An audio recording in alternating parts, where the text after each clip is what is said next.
Hello viewers and welcome back to Sahara TV. My name is David Miskis. Tomorrow, July 28th, the country of Mali will be going into their first election since a military-led coup last year removed the then elected president. And after that followed a northern rebellion which saw an almost total loss of control of the northern part of the country by the sitting government. Since then, we have seen international forces move in and quell the rebellion, as well as an interim government has been in power for a number of months now. So tomorrow, though, will be the first time that Malians will be heading back to the polls since all this has happened. With me today to discuss what has been happening on the ground in the weeks leading up to the election, as well as just some issues going on in the country and concerns about the election and whether it's happening too quickly or whether it will be credible given the many issues. With me today is Peter Tinti, a freelance journalist based in Mali, and he has been on the ground covering the election for some time now. Peter, thank you for being with us here on Sahara TV. Thanks very much for having me.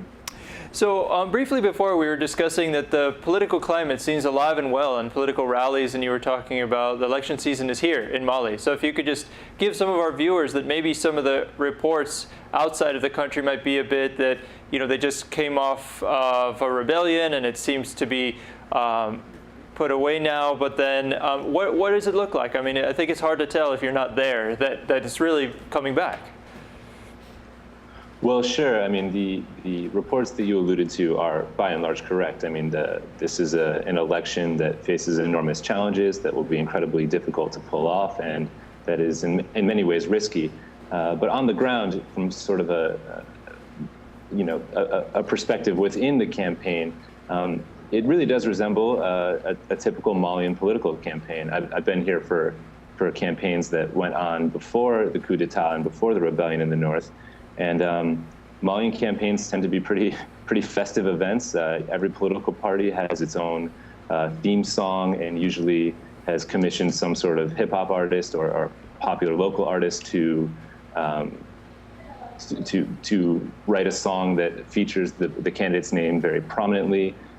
People are wearing wax print outfits that are made from fabric that the campaigns donate, that usually have the candidate's face plastered on them. And there's usually music and live bands playing, and they're political pep rallies just like in any other country. Now, we're just a little over a year since the military staged a coup in the country. Has there been any discussion or fear on the ground from what you've heard whether these elections will be recognized, or has it been pretty clear that the military is willing to recognize the outcome? It seems pretty clear that the military is willing to recognize the outcome. Now, there's obviously caveats to that, but there are a few indications that suggest they're ready to recognize the vote. The first is that the international community is on the ground. The UN is here. The French were here before the UN. I mean, they were here with the UN approval, but they have quite a presence throughout the country. And with the arrival of the international community, the coup leaders have a little less room to maneuver. In fact, the coup leader, Captain Amadou Hayasonago, recently came on Malian TV, or in front of Malian press, I should say, and apologized for, not for the coup per se, but for any troubles he may have caused for the country, which many people saw as maybe a preemptive apology in case Mali's next government sees fit to punish or sanction him. Now, of course, you're in Bamako now in the south of the country, and the rebellion was largely staged in the north. And are some of the things that led to the rebellion, I mean, I know there's a tentative agreement that has been signed between the current interim government and the MNLA to kind of take control over Kabul and to sort of put a ceasefire and an end to the rebellion, at least on the part of the Tuareg. Is there any worry that the representation being that I've heard some reports that they feel the election might not reflect the North because of the heavy populated South and the fact that I guess they're in a better position really to get voters on the proper list than they may be in the North? I've heard, considering displacement and the destruction of property and what has been going on. Is there Sure, I'm sorry, I was just going to add to that. Is there sort of an issue whether, after this, whether there might be a return to a rebellion or they won't really accept the election results? Sure, these are all concerns that everyone is talking about on the ground. It gets tricky when we talk about northern Mali versus southern Mali. The majority of the population does live in the south. But even from the beginning of the rebellion, it wasn't clear that the majority of Malians in the north wanted to secede. When we say northern rebels or we say Tuareg rebels, we're really talking about a few specific groups. And it's really unclear. Most analysts would say that they really do represent a majority opinion within northern Mali. That said, they have retaken control. The MNLA and another group called the HCUA have taken control of Kidal. They profited from the French intervention, which drove out the Islamist groups that were once allies of convenience for the MNLA, and were quick to reassert themselves within that city. Now, since then, as you say, there has been a deal between the Malian government and the MNLA. But at best, it's tenuous. The texts are a little bit vague. They mean different things to different people. And it's also important to remember it was negotiated between this current interim government and the rebel groups in the north. Whether an elected government will continue to recognize that agreement is an open question, and whether people in the region of Kidal, which is really the birthplace of kind of Tuareg rebellion in Mali, will accept the vote, that remains a large issue. So going toward the election itself, I know it's a pretty big pool. There's 27 current presidential candidates.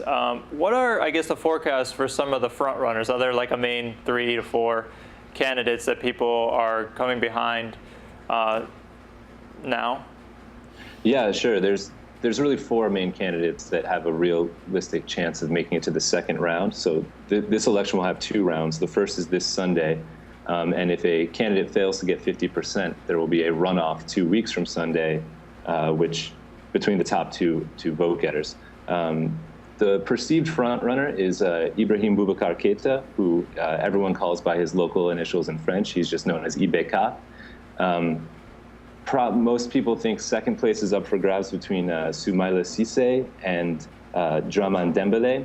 And then fourth will probably be Modibo Sidibé, although there really isn't any reliable polling that's done nationwide. So this is all analyst conjecture. All 4 of these candidates are pretty much establishment candidates. IBK, Soumaïla Cissé, and Modibo Sidibé have all been in past governments. They are veteran politicians. They're very much part of the political class that has been much maligned in Mali over the last year. Dramane Dembélé, this is his first time running for major office. However, he is the candidate of the party that has come to exemplify, or embody, I should say, the class politique here in Mali. So those are the 4 front runners, and it's unclear to which electing any of them would really represent turning the page on Mali's path. Mm.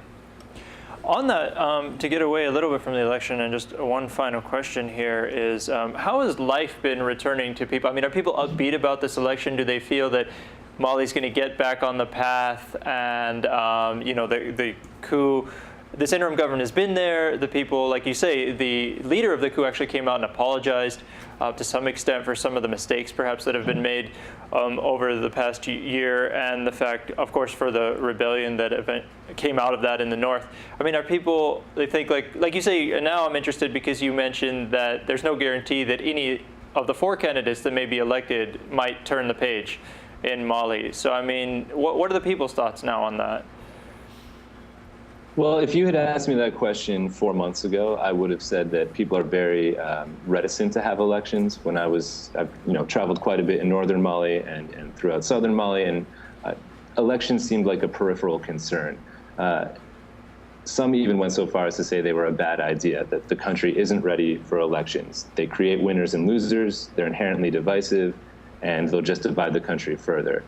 That attitude seems to have really changed. I think Malians in general are excited for this election. I mean, we should keep in mind that presidential elections have never received voter turnout above 40% in Mali, so enthusiasm has to be taken in perspective here. But I think Malians are realizing that in order to move their country forward, they do need a legitimate elected government that the international community recognizes. There's about $4 billion of international assistance that is waiting on the sidelines that won't really be released until Mali has a government that the international community deems legitimate.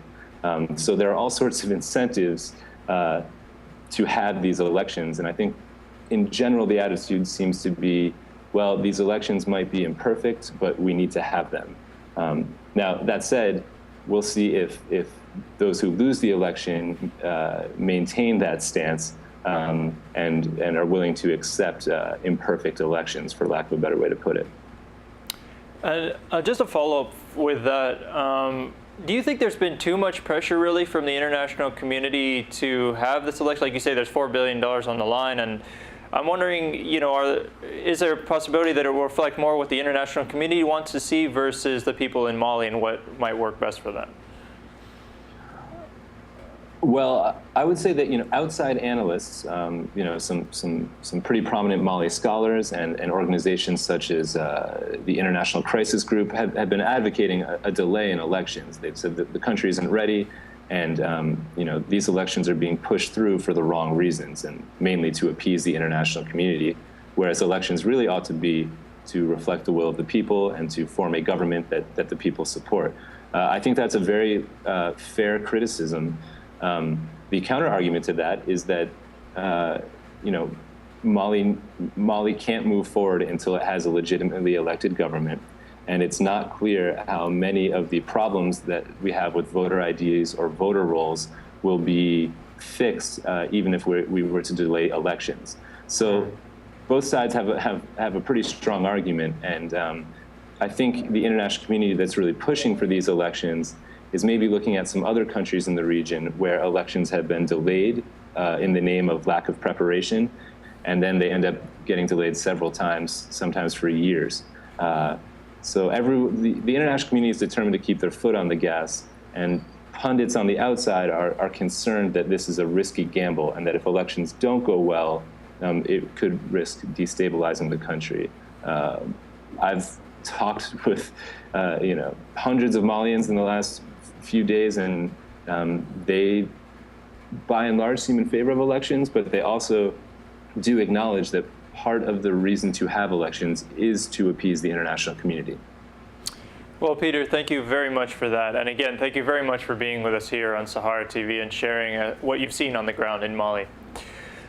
Viewers, that was Peter Tinti, a freelance journalist based in Mali, who was with us today to share his views and what he's seen on the ground for the upcoming elections, which are occurring on Sunday. Next up, please stay tuned. We have Lindsay Chattel on the ground in Zimbabwe to bring us what's been going on in the upcoming days and to the election, which takes place on July 31st. Stay tuned.